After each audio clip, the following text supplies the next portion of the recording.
ఎన్టీఆర్ భరోసా pensions అందులో జరిగినటువంటి కొన్ని రీవెరిఫికేషన్ గత కొన్ని నెల నుంచి జరుగుతూ ఉంది.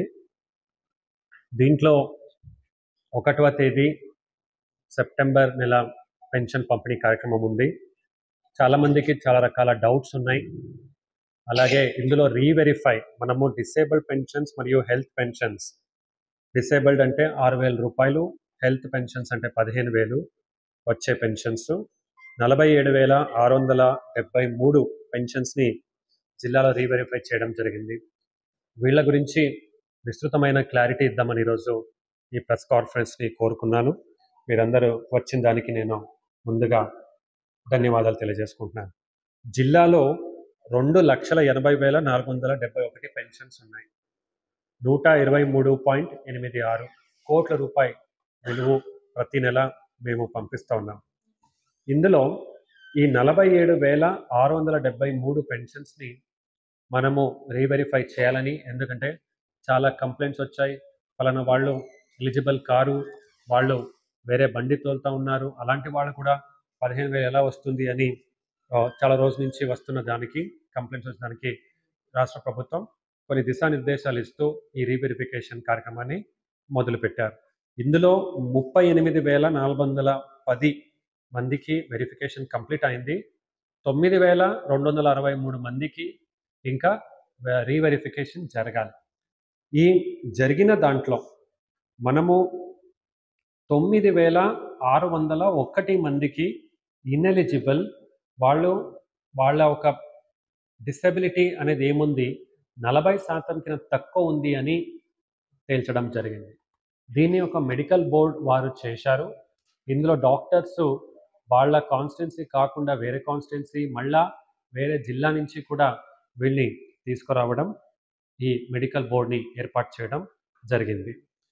అయితే 26,495 నేరుగా వాళ్ళు ఎలిజిబుల్, వాళ్ళకి ఇచ్చినటువంటి ఇది సరిగానే ఉంది అని బోర్డు తేల్చడం జరిగింది. అయితే కొంతమంది బహుశా వాళ్ళు ఒక కేటగిరీ నుంచి ఇంకొక కేటగిరీకి అవుతారు అని ఎక్స్పర్ట్ ఒపీనియన్ రావడం వలన 2,314 మందిని కన్వర్ట్ చేయడం జరిగింది.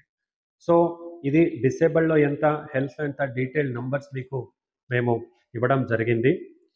ఈ 9,601 మందికి మీరు ఇన్ఎలిజిబుల్ అని మున్సిపల్ కమిషనర్స్, ఎంపీడీఓస్ వాళ్ళకి నోటీస్ ఒకటి ఇవ్వడం జరిగింది.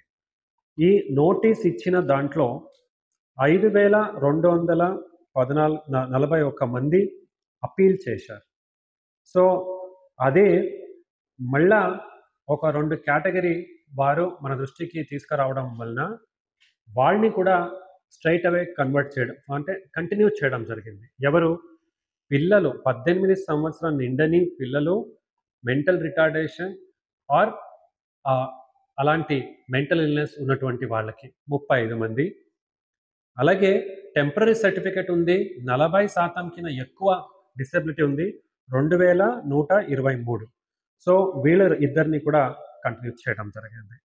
అలాగే 5,241 మంది ఎవరు?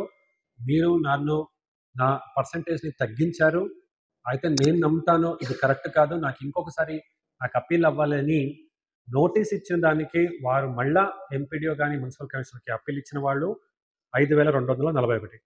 అలా చూసుకుంటే 7,399 మందికి సెప్టెంబర్ 1 వాళ్ళు ఇలిజిబుల్ అయ్యారు. నోటీస్ ఇచ్చిన వారు అపీల్ చేశారు, లేదా లెస్ దెన్ 18 years ఎంఆర్ఎంఐ ఉన్నారు, లేదా టెంపరీ విత్ మోర్ దెన్ 40% అనే కారణానికి ఈ 7,399 మందిని కంటిన్యూ చేస్తూ ఉన్నాము. అయితే 2,202 మంది అపీల్ చేయలేదు. వాళ్ళకి మనం నోటీస్ ఇచ్చాము, వాళ్ళు ఇన్ఎలిజిబుల్ అయ్యారు, వాళ్ళు అపీల్ చేయలేదు.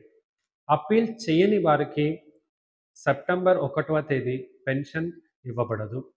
సో మీరందరికీ కూడా ఇది తెలియచేయడం జరుగుతుంది అంటే, వీళ్ళు అపీల్ చేసిన ఎడల రేపు అంటే 30 ఆగస్టు సాయంత్రం 5 లోపు ఎంపీడీఓ కార్యాలయం లేదా మున్సిపల్ కమిషనర్ కార్యాలయంలో అప్పీల్ చేస్తే వాళ్ళు కూడా మనము అప్పీల్ కేటగిరీలో తీసుకొని సెప్టెంబర్ 1కి పెన్షన్‌ని కంటిన్యూ చేస్తాం.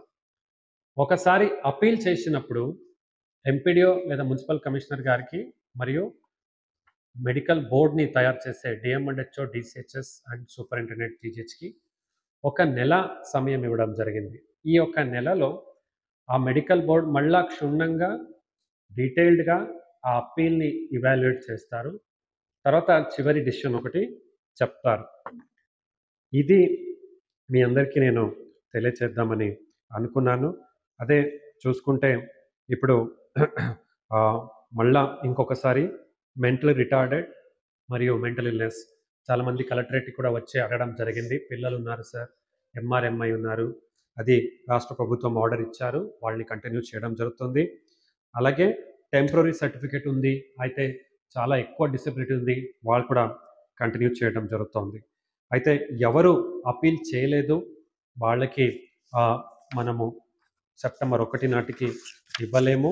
ఇప్పుడు 2,80,471 పెన్షనర్స్‌ని చూసుకుంటే అందులో 2,202 మంది మాత్రమే ineligible and they are not eligible for pensions on September 1. ఇది చూస్తే చాలా చిన్న సంఖ్య, బహుశా 1% ఉండవచ్చు. సో ఇది మనకు మండల్ వారీగా, కేటగిరీ వారీగా డేటాబేస్ కూడా మనకు డిపార్ట్మెంట్ నుంచి వచ్చింది. వీళ్ళకి కూడా మన కంట్రోల్ రూమ్ నుంచి, అలాగే మన తహసీల్దార్ ఎంపీడీఓ ఆఫీసు, తర్వాత కమిషనర్ ఆఫీస్ నుంచి కూడా వాళ్ళని సంప్రదించి వాళ్ళకి అవగాహన కలిగించడం జరుగుతోంది.